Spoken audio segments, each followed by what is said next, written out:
أشهد أن لا إله إلا الله وحده لا شريك له وأشهد أن محمدا عبده ورسوله أما بعد فأعوذ بالله من الشيطان الرجيم بسم الله الرحمن الرحيم الحمد لله رب العالمين الرحمن الرحيم مالك يوم الدين إياك نعبد وإياك نستعين اهدنا الصراط المستقيم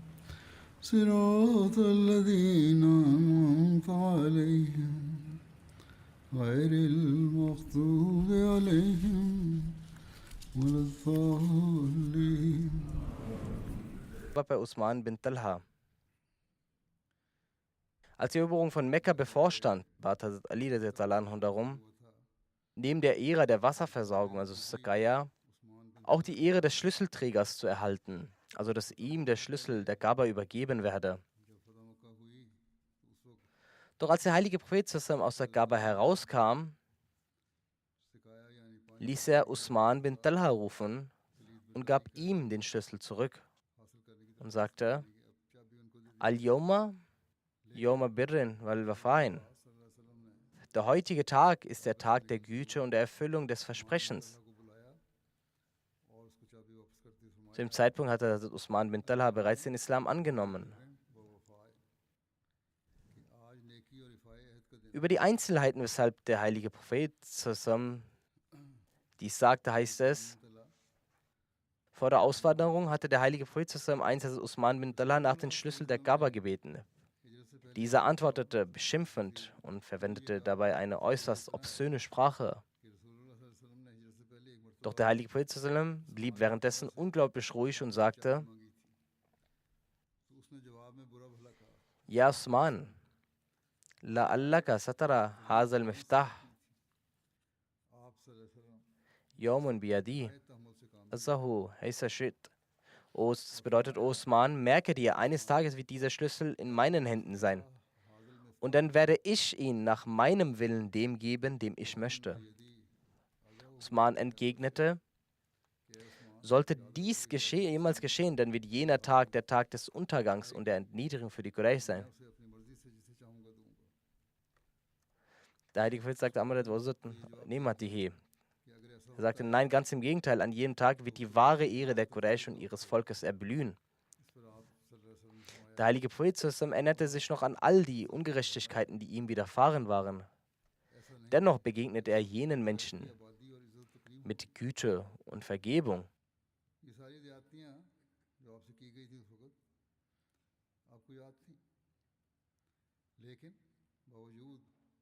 In einer anderen Überlieferung dazu berichtet Hazrat Usman bin Talha selbst darüber. Er sagt: In der vorislamischen Zeit öffneten wir die Kaaba montags und donnerstags.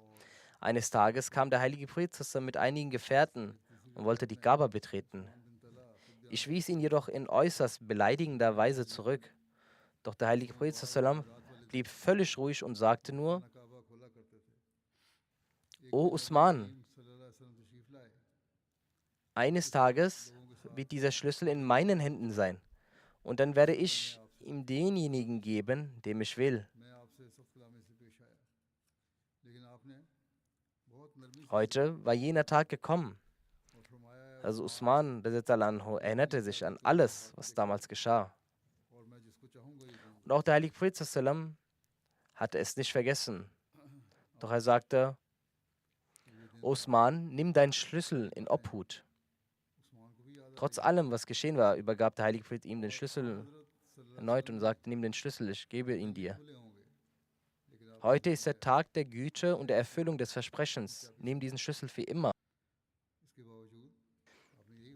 Nur der Tyrann wird diesen Schlüssel von dir wegnehmen. Es soll in deiner Familie bleiben. Bis heute sind die Schlüssel der Khana Kaaba von Generation zu Generation in dieser Familie. Es wird überliefert, dass am zweiten Tag der Eroberung von Mekka die Banu Khuzaa einen Götzendiener aus dem Stamm der Banu Husayl getötet hatten. Daraufhin stand der heilige Prophet sallam nach dem Zuhr-Gebet auf, um eine Ansprache zu halten. Er lehnte sich mit dem Rücken an die Khana Kaaba. Laut einer anderen Überlieferung war er auf seinem Kamel sitzend. Dann begann er mit der Lobpreisung Allahs und sagte: O Menschen, wahrlich, Allah hat Mekka zu einem heiligen Bezirk, also Haram, gemacht, an dem Tag, an dem er die Himmel und die Erde erschuf, sowie er die Sonne und den Mond erschuf. Und er setzte die beiden Berge Safa und Marwa als Zeichen ein.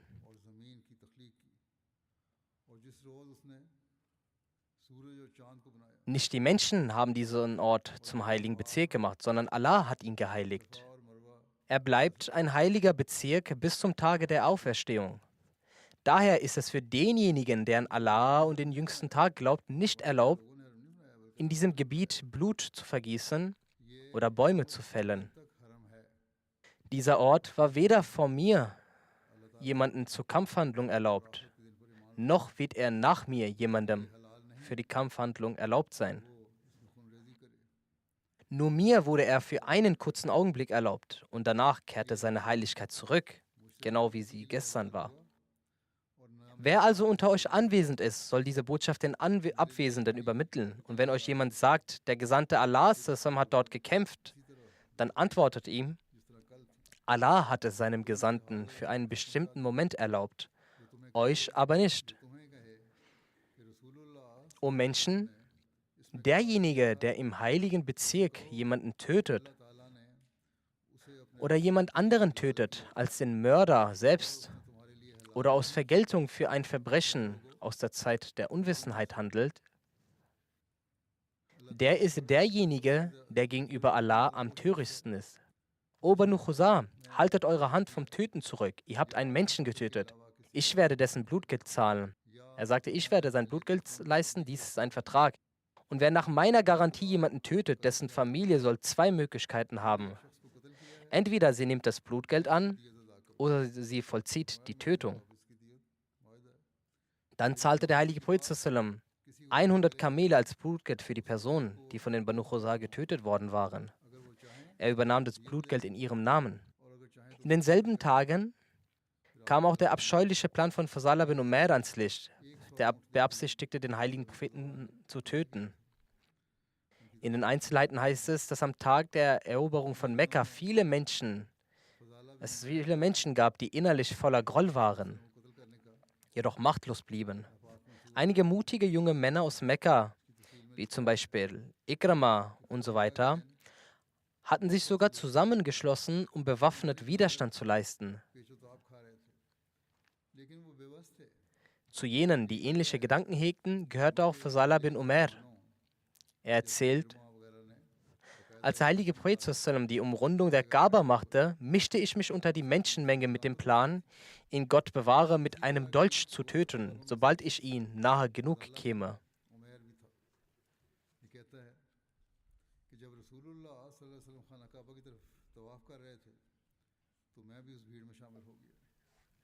Er ging mit dieser Absicht dem Propheten hinterher. Sobald er sich angeschlichen hatte, sagte der Prophet, als er ihn sah: Bist du Fazala? Er antwortete: Ja. Der Prophet sallam fragte: Was denkst du gerade in deinem Herzen? Er sagte: Ich gedenke Allahs. Er log einfach. Daraufhin lächelte der heilige Prophet und sagte: Bitte Allah um Vergebung. Das, was du sagst, tust du nicht. Dann trat der heilige Prophet näher heran und legte seine Hand auf seine Brust. Fazala berichtet: Bei Gott, der Prophet sallam hatte seine Hand noch nicht von meiner Brust genommen, da wurde mir einzig Muhammad sallam zum liebsten Menschen auf Erden.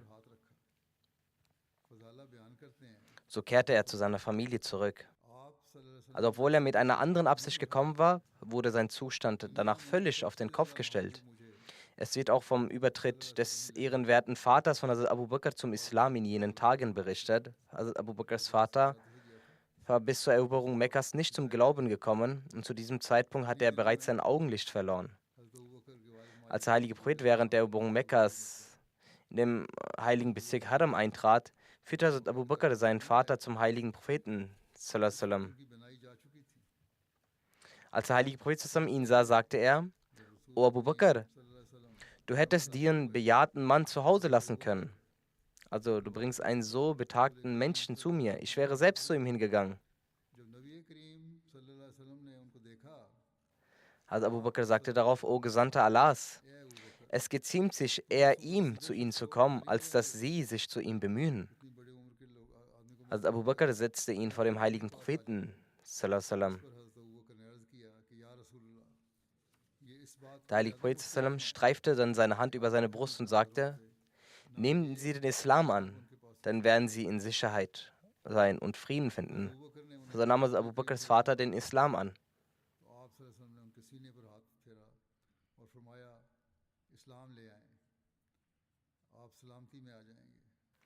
Es gibt auch die Erwähnung über, wie der heilige Prophet bei Hani gegessen hat. Also Ibn Abbas überliefert: Am Tag der Eroberung Mekkas sagte der heilige Prophet zu Hazrat Hani: Hast du etwas zu essen, das wir essen könnten? Sie antwortete: Ich habe nur ein paar getrocknete Fladenbrotstücke und ich schäme mich, sie euch zu servieren. Der heilige Prophet sagte: Bringe sie her.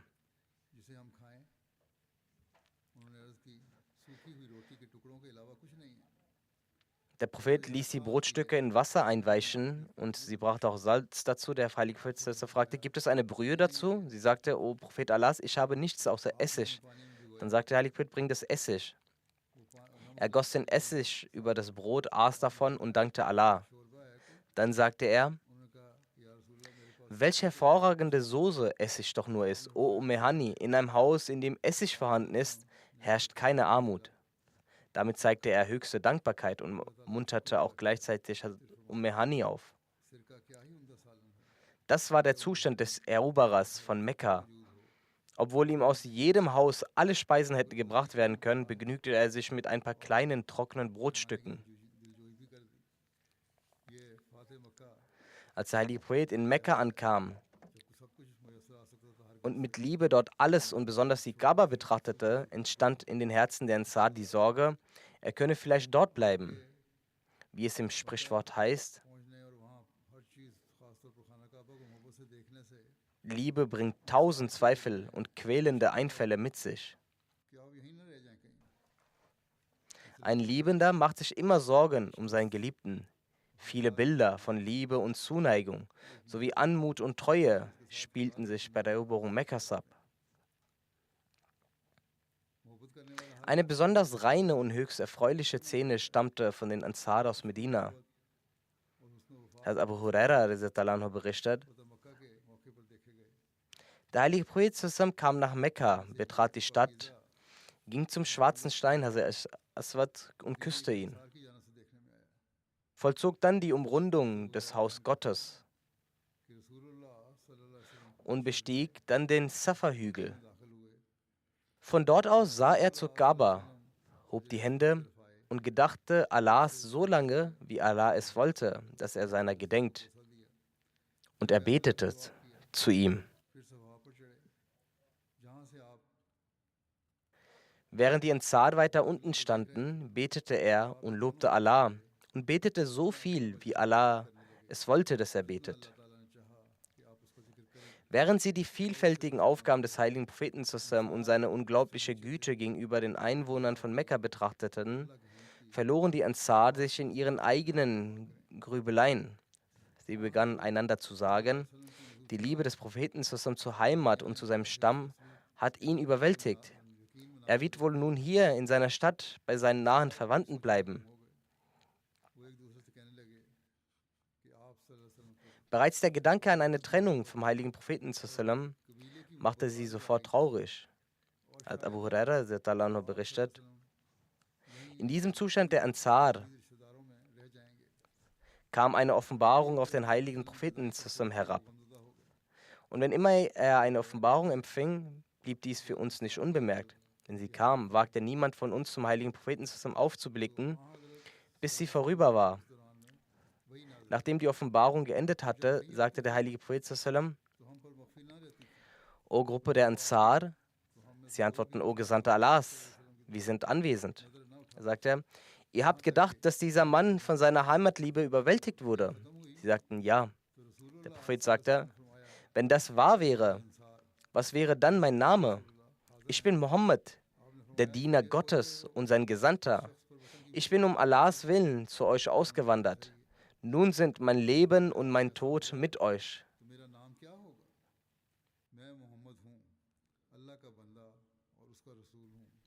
Da konnten sie sich nicht beherrschen, gingen heulend auf den Propheten zu und sagten: Bei Allah, wir sagten das nur aus tiefer Liebe zu Allah und seinem Gesandten und aus Angst, von euch getrennt zu werden. Der heilige Prophet sagte: Wahrlich, Allah und sein Gesandter bestätigen eure Aussage und nehmen eure Entschuldigung an. Zum selben Ereignis sagte Muslim anhu: Als Heilige Prophet mit den rituellen Gottesdiensthandlungen rund um den Besuch der Kaaba beschäftigt war und gegenüber seinem Volk Vergebung und Barmherzigkeit walten ließ, wuchs die Unruhe tief im Herzen der Ansar. Sie flüsterten einander zu: Vielleicht trennen wir uns heute von Allahs Gesandten, denn Allah hat dafür gesorgt, dass der Prophet seine Stadt nun erobert hat und sein Stamm hat den Glauben an ihn angenommen.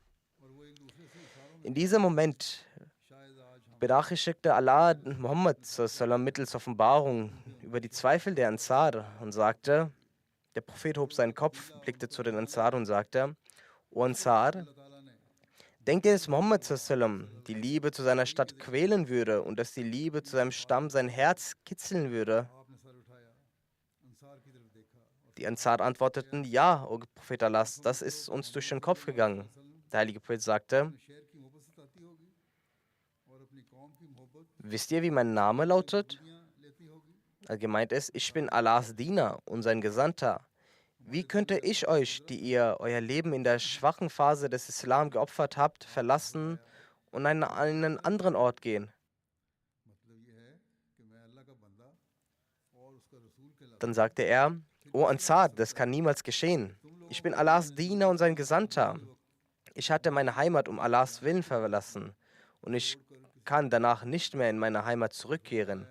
Mein Leben gehört zu eurem Leben und mein Tod ist mit eurem Tod verbunden.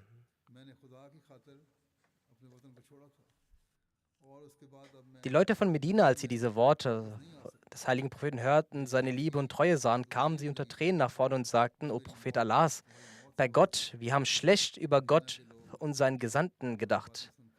Die Wahrheit ist, unsere Herzen können den Gedanken nicht ertragen, dass der Gesandte Gottes uns und unsere Stadt verlässt und anderswohin geht.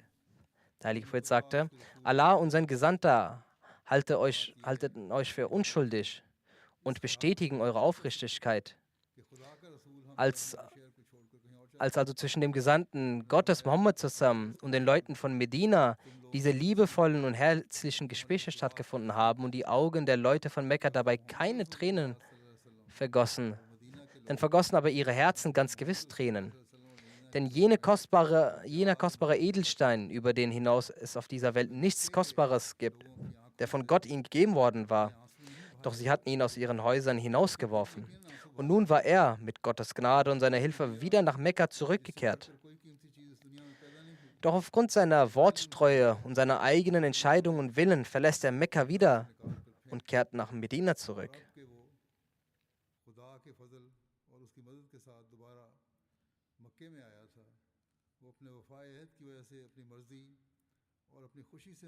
Von Ibn Abbas wird berichtet, dass Abu Sufyan den heiligen Propheten zusammen sah, wie er ging und die Gefährten ihm folgten. Da sagte er in seinem Herzen: Wäre ich doch wieder in der Lage, gegen sie zu kämpfen und könnte ich ein Heer gegen sie versammeln. Der heilige Prophet zusammen kam und schlug seine Hand auf seine Brust und sagte, dann wird Allah dich wieder erniedrigen. Also wenn du gegen uns kämpfen würdest, würde Allah dich wieder erniedrigen. Da sagte er, ich bereue vor Allah und bitte ihn um Vergebung für das, was ich gesagt habe. Jetzt bin ich mir sicher, dass Sie der wahre Prophet Allahs sind. Er sagt, ich hatte diesen Gedanken nur in meinem Herzen und habe das niemandem mitgeteilt und offenbart. Doch Heilige Prophet hat es ihm offenbart.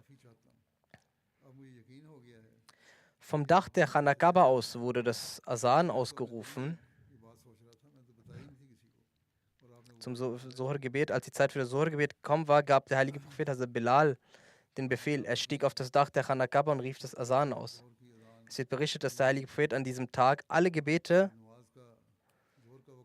mit nur einem einzigen Wusu verrichtete. Seine segensreiche Gewohnheit war es sonst für jedes Gebet eine neue Waschung zu vollziehen.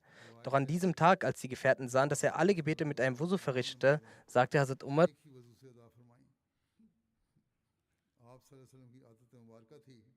O Gesandter Allahs, Sie haben heute etwas getan, was Sie sonst nicht zu tun pflegen. Der Heilige Prophet sagte, Umar, ich habe es mit Absicht so gemacht. Die Gelehrten haben daraus geschlossen, dass der Heilige Prophet damit zeigen wollte, dass es bei der Bedarf erlaubt ist, mehrere Gebete mit einer einzigen Wusu zu verrichten.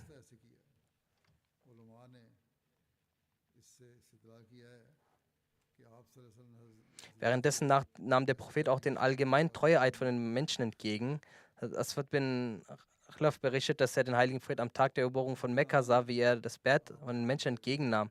Er setzte sich an Musfala, einem Felsen, der im unteren Teil Mekkas liegt, und nahm dort das Bett entgegen. Ob klein oder groß, Männer und Frauen kamen zu ihm, nahm von ihnen den Treueid über das Glauben an Allah und das Zeugnis, dass es keinen Gott außer Allah gibt, ab und dass der heilige Prophet sallam dein Diener und Gesandter ist.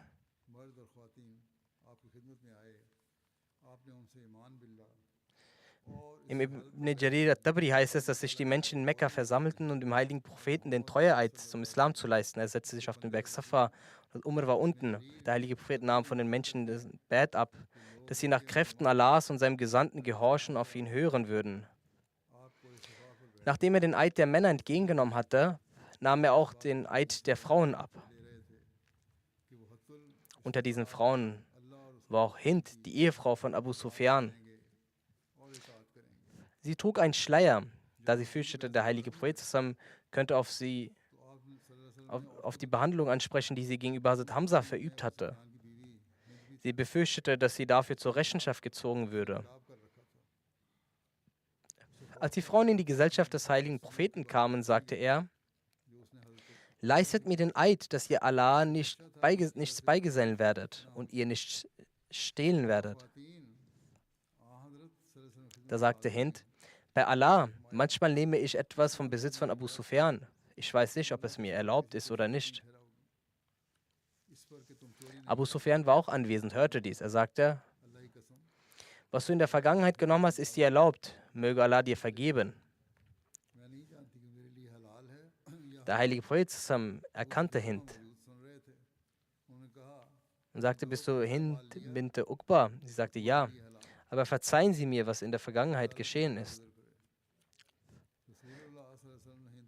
Das heißt, sie bat um Vergebung für das, was sie gegen den Islam, gegen die Person des heiligen Propheten getan hat. Dann sagte der heilige Prophet, du wirst keinen Ehebruch begehen. Hind sagte, begeht denn eine freie Frau auch Ehebruch?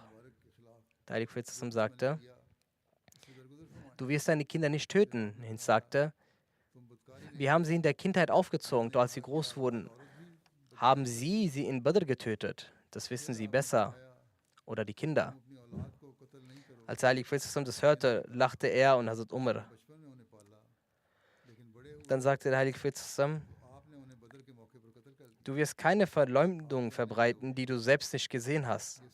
Hind sagte, Verleumdung ist eine schlimme Tat und es gibt einige Sünden, die noch schlimmer sind als diese. Dann sagte der heilige Prophet, du wirst mir in Sachen des Guten, des Maruf, nicht ungehorsam sein.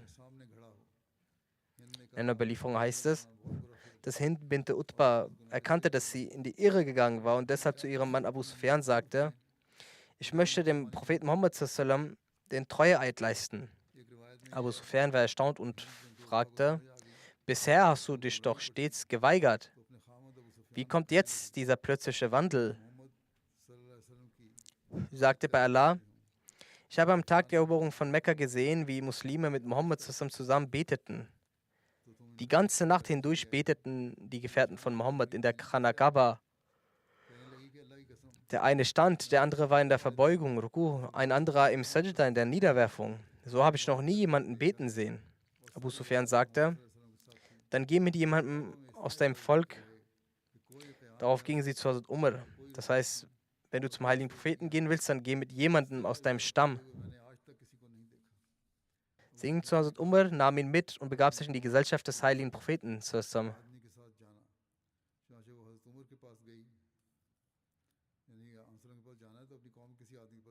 Nachdem sie den Islam angenommen hatten, kehrte sie nach Hause zurück, nahm das Götzenbild, das bei sich zu Hause war, zerbrach es in Stücke und sagte, wegen dir sind wir getäuscht worden. In einer anderen Überlieferung heißt es, dass Hind nach der Konversion zum Islam zum heiligen Propheten kam und sagte, aller Preis gebührt Allah, der seine Religion zum Sieg geführt hat, die er für sich selbst auserwählt hat. Wird ein Teil ihrer Barmherzigkeit auch mir zuteil, o Prophet Allahs? Ich bin jene Frau, die an Allah glaubt. Und das bezeuge ich. Der heilige Prophet sagte, du bist willkommen. Hind sagte, o Gesandter Allahs. Früher war es so, dass ich mir gewünscht hätte, dass niemand auf Erden mehr entehrt würde als sie. Aber nun ist es so, dass mir ihre Ehre lieber ist als die Ehre aller Menschen auf der Welt.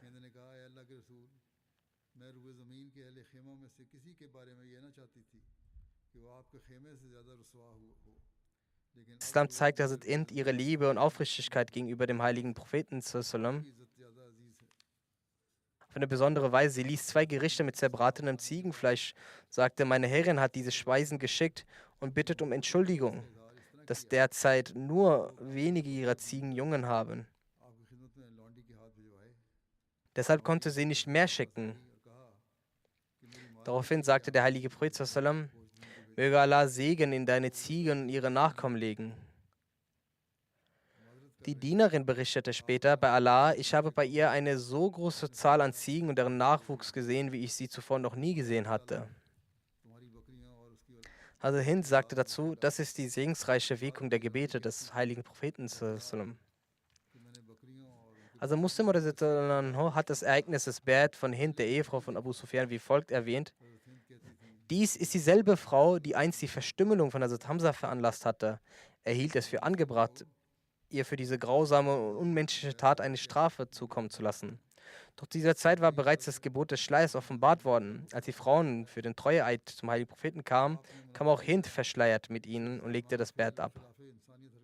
Als sie zu dem Satz kamen, wir werden keine Götzen anbeten, unterbrach sie, da sie einen temperamentvollen Charakter hatte und sagte, O Gesandter Allahs, sollen wir etwa jetzt noch Götzendienst betreiben? Wir haben mit aller Macht gegen sie gekämpft. Wenn unsere Götter wahrhaftig gewesen wären, warum hätten sie denn gesiegt? Sie haben sich als wertlos erwiesen, unsere Götzen, und wir haben verloren. Der heilige Prophet sagte, ist das Hinda? Er erkannte sie an ihrer Stimme, denn sie waren Verwandte. Hinda sagte, O Gesandter Allahs, jetzt bin ich Muslimin geworden. Nun haben sie kein Recht mehr, mich zu töten. Daraufhin lächelte der heilige Prophet zusammen und sagte, ja, nun gibt es keinen Grund mehr, dich zu belangen. So groß war die innere Wandlung jener Menschen, die früher sagten, dass er all unsere Götter abgeschafft und sie durch einen einzigen Gott ersetzt haben, dass nun sogar eine Frau wie Hinda erklärte, kann jemand ernsthaft noch behaupten, dass es mehr als einen Gott gibt? Ein weiteres Ereignis aus jener Zeit des Bad ist überliefert. Ein Mann kam in die Gegenwart des heiligen Propheten, um ihm die Treue zu geloben. Doch beim Anblick seiner geistigen Größe und majestätischen Erscheinung wurde er vor Furcht überwältigt und zitterte. Der heilige Prophet tröstete ihn liebevoll und sagte, fürchte dich nicht, ich bin kein König, ich bin nur der Sohn einer Frau aus Mekka, die getrocknetes Fleisch zu essen pflegte. Über jene Verbrecher, für die ein Tötungsbefehl erlassen wurde, ist Folgendes geschrieben. Ich werde die Details zwar darlegen, aber auch wenn es in dieser Hinsicht gewisse Vorbehalte von einigen Personen gibt und auch die Ereignisse selbst deuten darauf hin, denn die Gründe, auf deren Basis der Tötungsbefehl erlassen wurde, widersprechen eindeutig dem Verhalten und der Wesensart des heiligen Propheten. Sallallahu alaihi wasallam. Wie dem auch sei, ich werde das nun erwähnen, wer diese Menschen waren, was dazu in der Geschichte steht und wie die Widerlegung ist. Ibn Ishaq berichtet, die Menschen, die aufgrund ihrer Verbrechen getötet wurden, der Prophet hat gesagt, wo immer ihr sie auffindet, werden die getötet. Das waren 8 Männer und 6 Frauen. In Fathul Bari steht das geschrieben. Und auch in Siyat al-Bir wird berichtet, dass es insgesamt 11 Personen waren. Al-Waqti schreibt, dass es insgesamt 10 Personen waren, 6 Männer und 4 Frauen. In der Hadith-Erklärung Fath al-Bari, dem Kommentar zu Sahih Bukhari, werden auch die Namen dieser 14 Personen aufgeführt. Darunter waren Abdul Uzza ibn Khatal, Abdullah ibn Sa'd bin Sahar, Ikrama bin Abi Jahl, Mikyas bin Swaha, Habad bin Aswad und weitere. In einer Überlieferung heißt es, dass der heilige Prophet zusammen am Tag der Eroberung von Mekka allen Menschen Sicherheit gewährte, mit Ausnahme von 4 Männern und 2 Frauen. Er sagte, tötet sie, selbst wenn sie sich an die Vorhänge der Kaaba klammern. In einer Überlieferung heißt es, dass der heilige Prophet sallam am Tag der Eroberung Mekkas allen Menschen Sicherheit gewährte, mit Ausnahme von 4 Personen. Es waren Abdul Uzza ibn Khatal, Mikyas bin Subaba, Abdullah bin Sa'd bin Abi Sarah und Sarah. Ein Biograf beschreibt, dass die meisten jener Personen, deren Tötung für zulässig erklärt worden war, vom heiligen Propheten letztendlich begnadigt wurden. Nur wenige wurden tatsächlich getötet, und zwar jene, die bereits vor der allgemeinen Vergebung des Propheten zusammen getötet worden waren. Also Muslim oder Sitalano hat zu diesem Thema folgende Einschätzung geschrieben. Es gab lediglich 11 Männer und 4 Frauen, denen nachgewiesen werden konnte, dass sie schwere, grausame Morde begangen haben und Unheil verbreitet haben. Sie waren also Kriegsverbrecher, nicht nur wegen ihres Unglaubens oder der Beteiligung im Kampf gegen den Heiligen Islam, sondern aufgrund ihres besonderen, grausamen Taten. Über sie erging vom heiligen Propheten der Befehl, dass sie getötet werden sollten. Doch auch unter ihnen wurden die meisten auf Empfehlung und Fürsprache von Muslimen durch den Propheten begnadigt. Der verheißte Messias schreibt hierzu: Der heilige Prophet, Siegel der Propheten, hat, nachdem er Mekka und die anderen Gebete vollständig erobert hatte und seine Feinde unter dem eigenen Schwert gesehen hatte, in ihre Sünden vergeben. Nur diejenigen wenigen wurden bestraft, für die ein klarer und eindeutiger Befehl vor Zeiten der göttlichen Majestät offenbart worden war.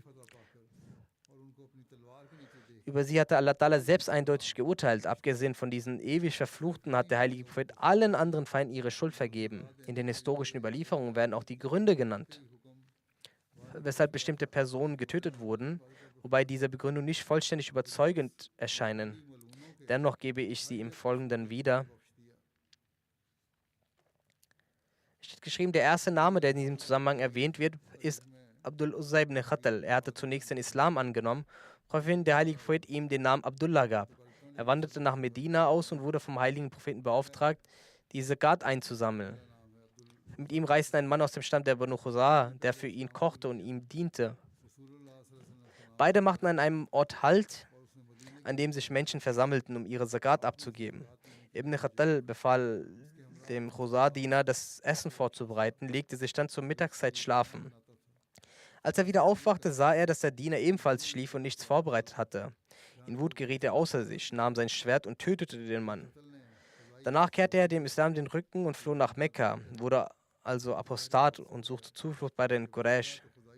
Später dichtete er Spottverse gegen den heiligen Propheten. Hazrat Anas berichtet, am Tag der Eroberung von Mekka betrat der heilige Prophet die Stadt, während er einen Helm trug. Nachdem er ihn abgesetzt hatte, kam ein Mann zu ihm und sagte: Ibn Khatal hängt sich gerade an die Vorhänge der Khana Kaaba. Der Prophet antwortete: Tötet ihn.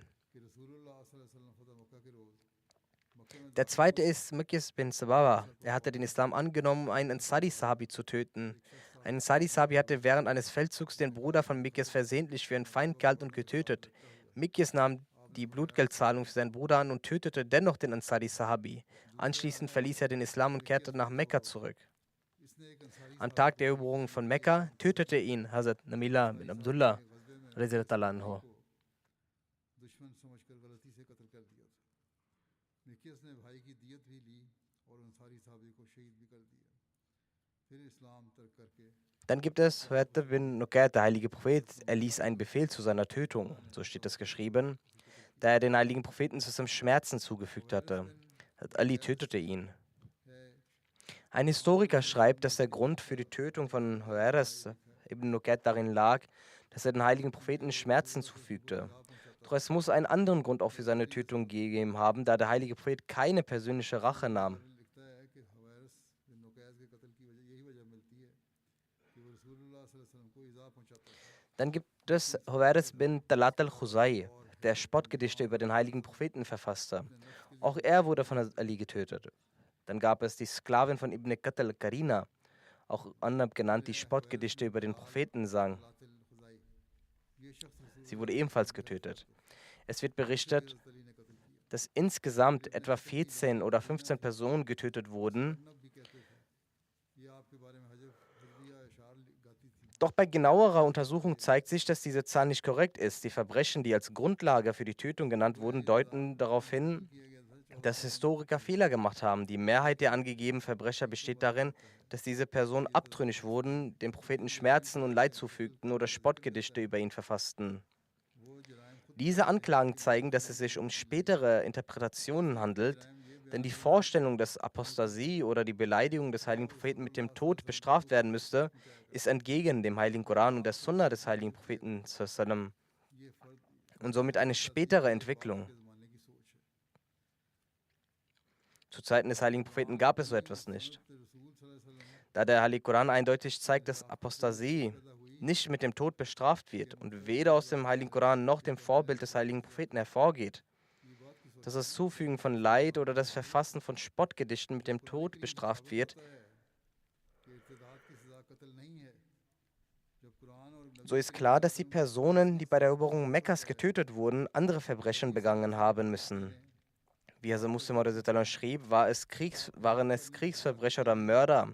Aber die Behauptung, sie seien wegen Spottgedichte oder Beleidigungen getötet worden, ist falsch. हुक्म दिया गया था। यकीनी तौर पर उनका जुर्म कोई और होना चाहिए था। तो जंगी जुर्म जैसे मुस्लिम ने लिखा है।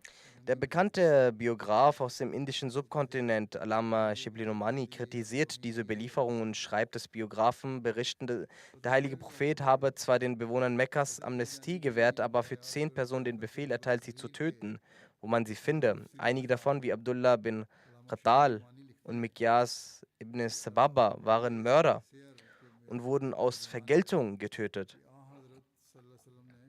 Beide waren Mörder, deshalb wurden sie getötet, wenn man dies annimmt. Aber andere wurden angeblich nur getötet, weil sie den Propheten in Mekka schikaniert und Spottgedichte über ihn verfasst hatten. किस बिन सुबाबा खूनी मुजरम थे और कसास में कत्ल किए Eine Frau soll getötet worden sein, weil sie Spottgedichte sang. इसलिए कत्ल किए गए। Doch Allama Shibli Nomani betont, dass diese Berichte nach den Prinzipien der Hadith-Kritik nicht glaubwürdig sind. मक्के में यहाँ हज़रत सल्लल्लाहु अलैहि वसल्लम को सताया करते थे। Das Verbrechen traf nämlich auf ganz Mekka zu. आप वो सताते थे या Wenn man annimmt, dass dies der Grund war, dass sie den Propheten schikaniert und Spottgedichte über ihn verfassten, dann tat dies ganz Mekka. In dem Fall hätte man alle töten müssen. Wer unter den Quraysh, abgesehen von 2 oder 3, hatte dem heiligen Propheten zusammen nicht die schwersten Schmerzen zugefügt? अगर यही बात ली जाए कि Dennoch wurden diese Menschen verkündet. करता था फिर तो सारे को Antumul Haka, ihr seid frei. इसमें से वजूद दो चार Die Personen, die angeblich getötet wurden, waren vergleichsweise geringere Verbrecher. इन्हीं लोगों को Von Hazrat Aisha Siddiqa radhiyallahu anha gibt es eine Überlieferung in den Seher Sitta, कि तुम लोग आज़ाद dass der heilige Prophet zusammen niemals persönliche Rache nahm. बयान किया जाता है। In Khaybar fragte man ihn bezüglich einer jüdischen Frau, die ihn vergiftet hatte, ob sie getötet werden solle, und er antwortete, nein.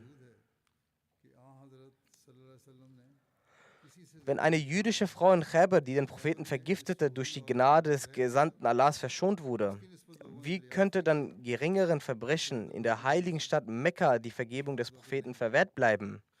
Selbst wenn man sich nicht auf den Inhalt der Überlieferung verlässt, bleibt dieses Ereignis auch aus Sicht der Überlieferungskette völlig unglaubwürdig.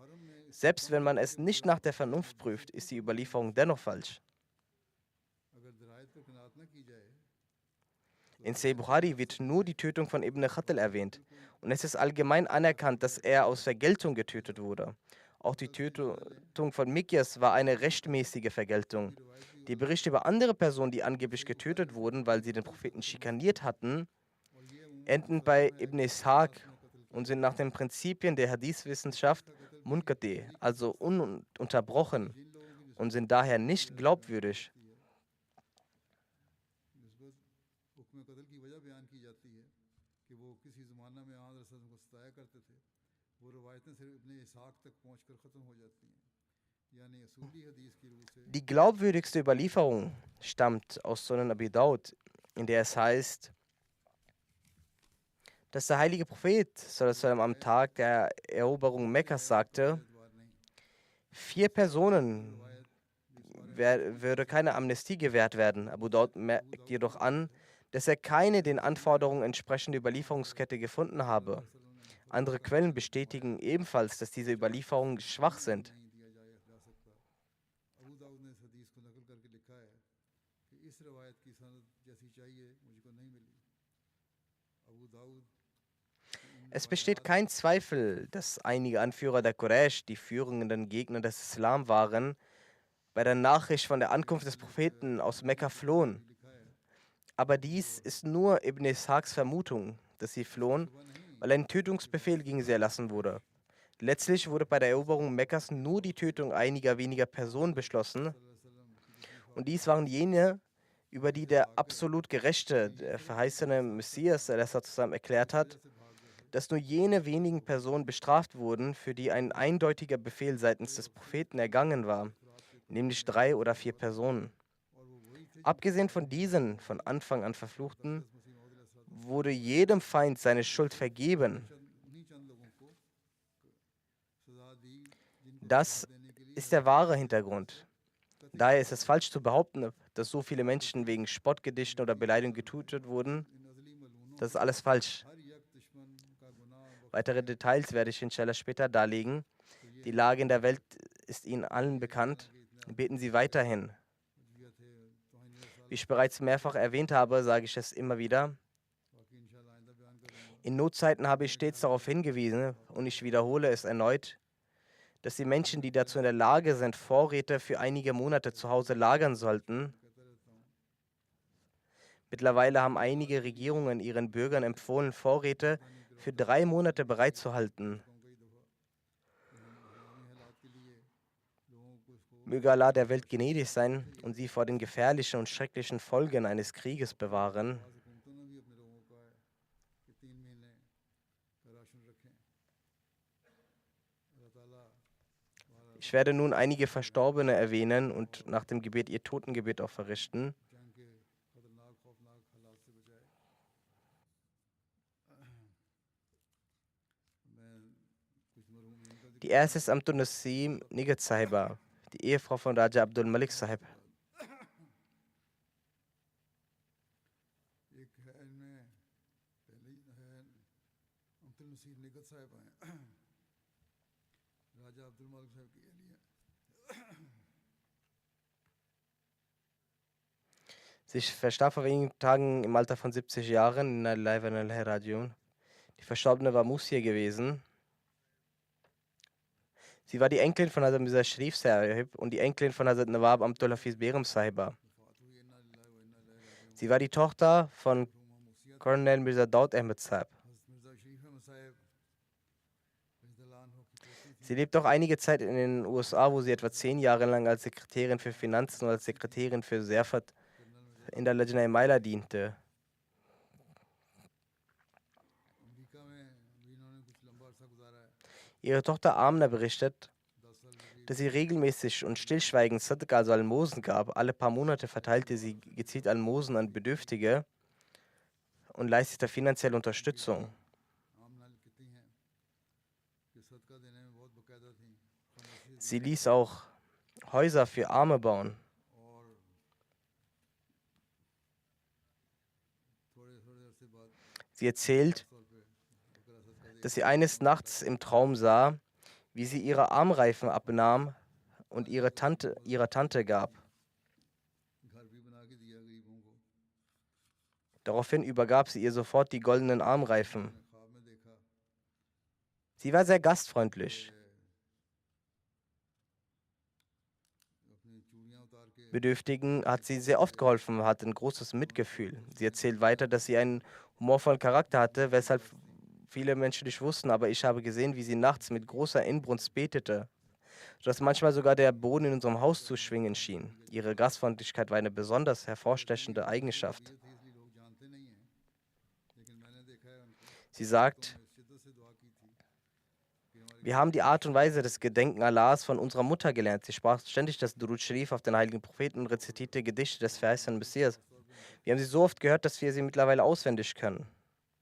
कहती हैं हमने जिक्र इलाही का तरीका Sie war sehr freundlich zu Nachbarn und Verwandten. पढ़ती थी और हज़रत मसीह मौला इस्लाम की नज़मों के शेर पढ़ती रहती थी। हमने इतनी दफ़ा सुने हैं कि हमें ज़ुबानी याद हो। Das schreibt ihre Tochter Aisha.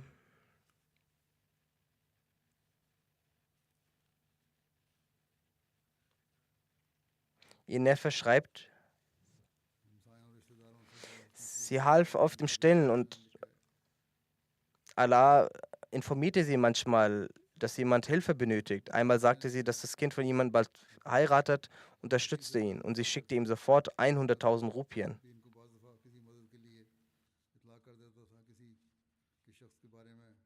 उन्होंने कहा उसके बच्चे की शादी Möge Allah ihr gnädig gegenüber sein. को 1 लाख रुपया भिजवा दिया। Das zweite Janaza ist von Herrn Al-Haj Yaqub Ahmed bin Abu Bakr. Er war der ehemalige Schulleiter der Ahmadiyya Senior School und Nationalsekretär für die Senior High School und nationaler Sekretär für Tabligh in Ghana. Er verstarb vor einigen Tagen im Alter von 63 Jahren bei einem Unfall. Der Verstorbene war Musi auf dem Weg nach Mankesim, stieß sein Auto mit einem Lastwagen zusammen, wobei er eine Kopfverletzung erlitt, die zu seinem Tode führte. मरहूम मूसी थे। Inna Lillahi wa inna Ilaihi Raji'un. वहाँ शहर है, वहाँ जाते हुए एक ट्रॉलर से इनकी Zu den Hinterbliebenen gehören 2 Ehefrauen, 4 Kinder, seine Mutter, eine Schwester und ein Bruder. लगी, इसकी वजह से ये वफात पा गए। इन्ना लिल्लाहि व इन्ना इलैहि राजिऊन। Nach seiner Grundausbildung trat er in das Ahmadiyya Missionary Training College in Salpond ein. Nach seinem Abschluss erfüllte er verschiedene Dienste innerhalb der Jamaat. इब्तिदाई तालीम के बाद Später wurde er von der Jamaat an die Universität von Ghana geschickt, wo er ein Studium der Betriebswirtschaft absolvierte. जमाती खिदमत से मुतय्यन हुए मुख्तलिफ जगहों पर। फिर इनको जमात की तरफ से ही Nach seinem Abschluss erhielt er ein Angebot für einen öffentlichen Dienst, doch er lehnte dies ab. Da er sein Leben dem Dienst am Glauben gewidmet hatte, arbeitete er auch stets mit dem entsprechenden Geist. की ऑफर हुई, लेकिन उन्होंने इसको इनकार कर दिया। Selbst als er in einer von der Regierung unterstützten Schule arbeitete, war es eine Schule der Jamaat, dort wurde er später Schulleiter. ही थे और वफ़ की रूह के साथ इन्होंने हमेशा काम किया। Er war auch an den Ahmadiyya-Schulen in Salaga und Kumasi als Schulleiter tätig, wo ihn sowohl die Verwaltung, die Regierungsbeamten und Schüler in dankbarer Erinnerung beibehalten. Wie bereits erwähnt, war er nationaler Sekretär für Tabligh. ये head master की हैसियत से काम करते रहे और वहाँ के लोग हमेशा इनको याद रखते हैं। इंतज़ामिया भी और हुकूमत के अफसरान भी और तलबा भी। Er hatte die Gelegenheit, auch als Guide Tarbiyat in der Ansarullah zu dienen. Er war eine sehr intellektuelle Persönlichkeit und Mitglied in verschiedenen bedeutenden Ausschüssen im Bildungsministerium. और अंसारुल्लाह में कायद तरबियत के तौर पर खिदमत की तौफीक पाई। इल्मी शख्सियत थी। इनको Er war तालीम के der महकमे Präsident von CHAS, also Conference of Head of Assisted Secondary School in Ghana. Er war Mitglied im Universitätsrat der NUST, also das Kwame Nkrumah University of Science and Technology, war Vorstandsmitglied der Ghana GTSC, der Territorial Education Commission, war auch Board-Member der West African Examination Council. Er war auch der Generalsekretär der ACP, African Confederation of Principals. Nach seinem Tod drückte die Schulleitervereinigung Südafrikas ihre tiefe Trauer aus und würdigte auch seine prinzipientreue und hervorragende Führung.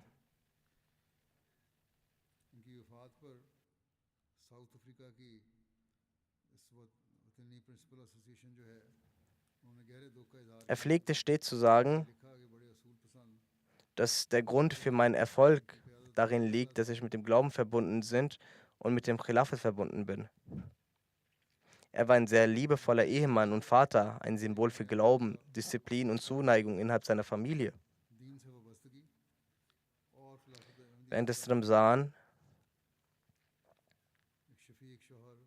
las er mehrmals den gesamten Koran, erinnerte er seine Familie stets an die Wichtigkeit des Gebets. Obwohl er große Führungsfähigkeiten hatte, war er dennoch sehr demütig und diente mit großer Aufrichtigkeit.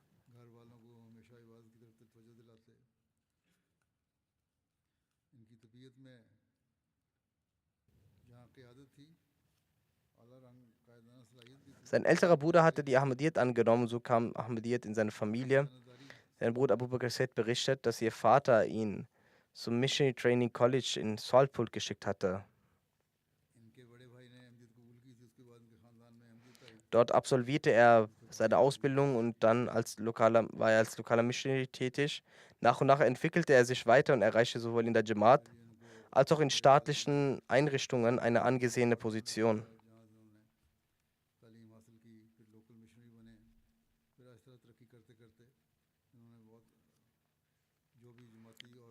Während meines Aufenthalts in Ghana hatte ich eine sehr enge, freundschaftliche und liebevolle Beziehung zu ihm.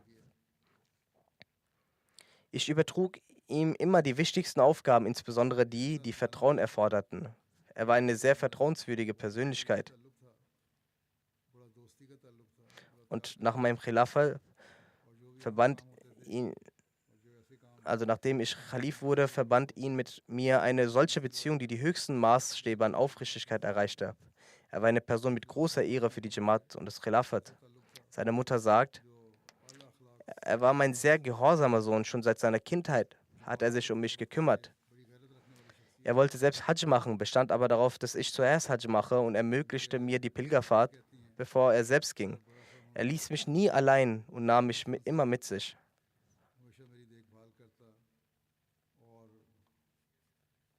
Seine Ehefrau schreibt, er war ein sehr liebevoller und verantwortungsvoller Ehemann, ein fürsorglicher Vater.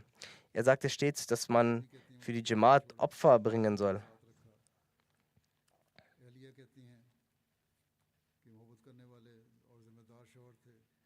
Sein Sohn schreibt, er hat unseren Glauben und unsere Bindung zur Ahmadiyyat auf einem festen Fundament errichtet. Er hat uns die Bedeutung der Bindung zum Glauben beigebracht und uns auf jedem Schritt geführt. Und sein Glaube ist ein Leuchtfeuer für unsere gesamte Familie.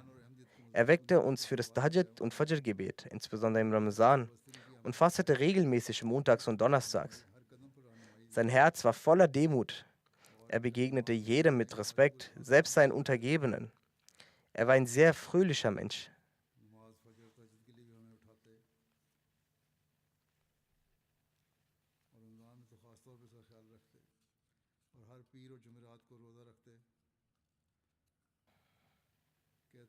Sein Bruder Said bin Abu Bakr sagt, nach dem Tod unseres Vaters übernahm er meine Betreuung und zog mich wie ein echter Vater auf. Passte auf mich auf und erzog mich. Er wies mich auf die Wichtigkeit des Gebets hin und kümmerte sich um all meine Bedürfnisse. Möge Allah ihm vergeben und barmherzig mit ihm sein. Und möge Allah seine Kinder ebenso zu treuen und rechtschaffenen Menschen machen. Amin.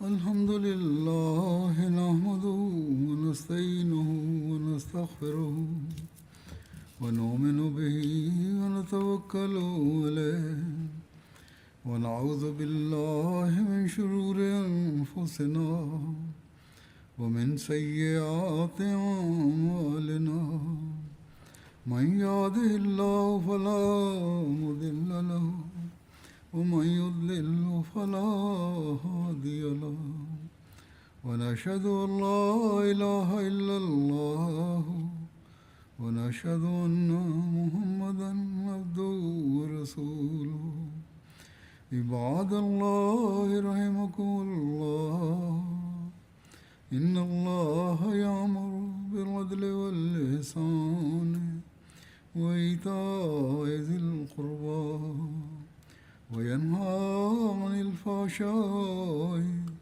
والمنكر والبغي يعظكم لعلكم تذكرون اذكروا الله يذكركم وادعوه يستجب لكم ولذكر الله